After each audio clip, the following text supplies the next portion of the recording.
Support comes from Mosby Building Arts, with laundry room designs meant to bring calm to everyday routines. More at callmosby.com.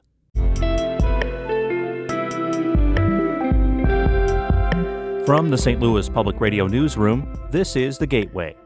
I'm Brian Moldine. It's Thursday, July 10th. Coming up, the Muny in Forest Park is the largest outdoor theater in the United States, and nearly everything the audience sees on stage is built or painted by Muny staff. Everything that's on that set, is sort of made or grown here. St. Louis Public Radio's Olivia Mizell takes us backstage for a tour of the theater, coming up on The Gateway. A judge has declined to immediately remove St. Louis Sheriff Alfred Montgomery from office, despite a request from Missouri's Attorney General. St. Louis Public Radio's Brian Munoz reports. The move was part of the first hearing in Missouri Attorney General Andrew Bailey's attempt to oust one of the nation's youngest elected sheriffs. The state argues that Montgomery had abused his authority through alleged misuse of taxpayer dollars, kidnappings, and improper employment practices, many of which have been reported in the local press. David C. Mason is a sheriff's staff attorney. He claims Bailey violated ethics rules by including false information in his petition. Don't believe the hype. This is a court of law. Hold the Attorney General to his proof. Period. Because I intend to. The judge over the case said he would let it proceed with a trial date set for November 10th. I'm Brian Munoz, St. Louis Public Radio. The Gateway Arch Park Foundation has officially closed on the Millennium Hotel in downtown St. Louis. A complex that combines residential, office, commercial, and cultural spaces will replace the hotel after it's torn down. Mike LaMartina is president of Ballpark Village and a spokesman for the Cordish Companies, the real estate developer tasked with transforming the hotel site. This development represents a once-in-a-generation opportunity to reimagine downtown's urban core and skyline and will serve as a catalyst for further revitalization. Officials say the hotel building is riddled with asbestos and mold, so construction won't start until the foundation's remediation plan is approved. Foundation leaders say it'll take 1 to 2 years to clear the hotel site once demolition begins. Missouri Governor Mike Kehoe signed several bills into law yesterday, including legislation that expands the use of safe baby boxes in the state. Baby boxes are chambers where people can surrender infants without fear of prosecution. The first one in Missouri was installed at a Melville fire station. The station received its first infant through the box in February 2024. Under current law, people can surrender infants up to 45 days old. The law passed this session and signed by Kehoe extends that age to up to 90 days old. The law also creates a fund where the state will match up to $10,000 in funding per installation of a newborn safety incubator. Kehoe signed a total of 13 bills into law yesterday. The St. Louis County Animal Shelter received its license to operate last week after it was revoked in May for failing 3 consecutive inspections. As St. Louis Public Radio's Olivia Mizell reports, the county's public health director is asking for more funding from the county council to keep the shelter moving in the right direction. County Executive Sam Page and Health Director Dr. Kanika Cunningham are asking the County Council for nearly $21 million of RAM settlement money for shelter improvements. Cunningham says that funding could help expand the facility to avoid a parvovirus outbreak like the one in May, resulting in the euthanization of 19 dogs. We still do not have proper isolation and quarantine rooms, which is critical whenever you're managing any type of disease outbreak in a shelter. We just don't have the space for it. Cunningham says funds could also help the shelter purchase proper medication and make repairs to the facility, which could prevent failing future inspections. She was a guest on St. Louis on the Air.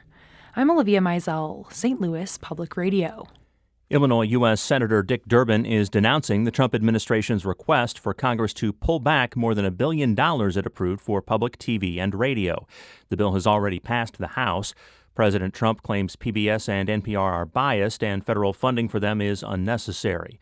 Speaking on the Senate floor yesterday, Durbin said eliminating the funding would hurt public stations in downstate Illinois and put emergency weather, agricultural, and educational programs at risk. Once these stations are gone, they're gone. It changes the culture, the information, the future. And in times of crisis, that could mean in the extreme the difference between life and death. The Senate is expected to vote on the request within the next week. St. Louis Art Museum's exhibition highlighting connections between automobiles and fashion in France before World War II is one of its most popular ever. St. Louis Public Radio's Jeremy Goodwin reports. The exhibition called Roaring has garnered 70,000 visits since opening in April. That's a pace that would exceed the numbers of the museum's most seen show, Sunken Cities, which ran for a year in 2018. Curator Genevieve Cordanovis told St. Louis on the Air that visitors are attracted to the exhibition's mix of artfully designed machinery and high fashion from the Roaring 20s. These cars are very charismatic. I think the fashion is incredibly modern, underpinned by this sense of craftsmanship and the kind of human touch. So it's that balance maybe that gets people coming back. Slam closes at 5 p.m. most days, but will reopen Roaring from 6 to 9 on Wednesdays this month, and again on Saturday, July 26th, the day before the show closes. I'm Jeremy Goodwin, St. Louis Public Radio.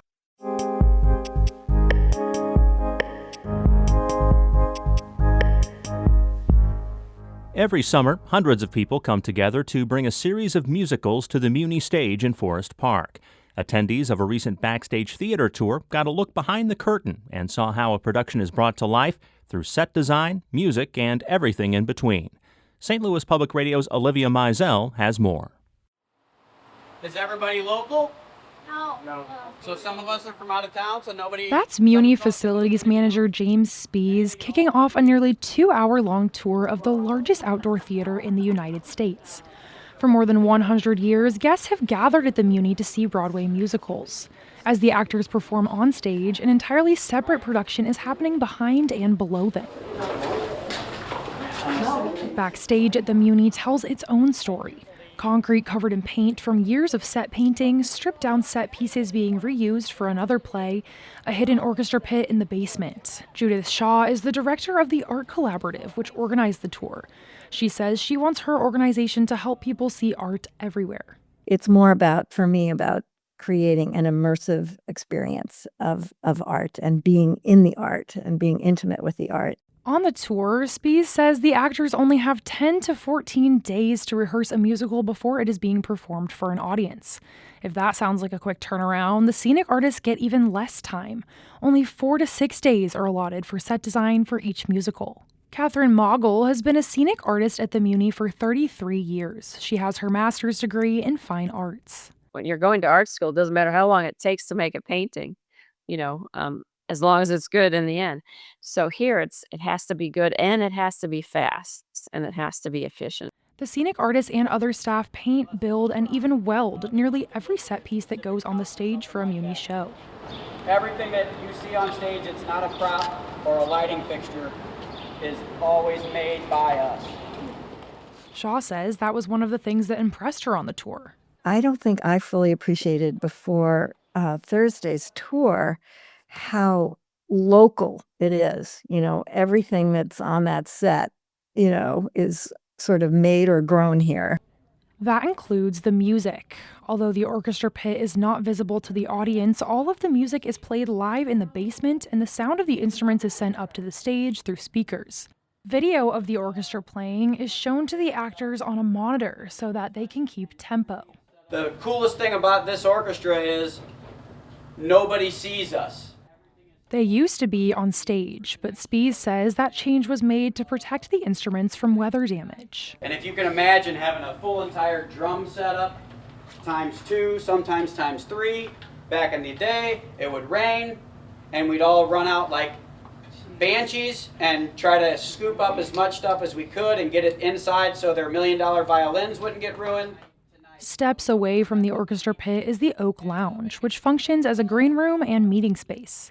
It's called the Oak Lounge in honor of the bur oak trees that framed the Muny stage for decades but were removed to protect the facility. The room has a coffee table and a dedicated wall made of the wood from the tree that stood stage left. Much like the tree, the Spees family legacy will live at the Muny for years to come. James's father started working there in 1964, and he followed in his dad's footsteps in the early 90s. 2 of his nephews currently work there, and James says he hopes to continue working there for another 20 years. Theater has provided me with a roof, schooling, and everything that I could possibly have ever wanted in my entire life has been basically provided by the Muny because my dad has worked here his whole life. And now the Muny has 6 more shows on the docket this summer. The full schedule can be found on muny.org. Yes. Thank you for coming, guys. I'm Olivia Mizell, St. Louis Public Radio. The Gateway is a production of St. Louis Public Radio, a listener-supported service of the University of Missouri St. Louis. Music by Ryan McNeely of Adult Fur.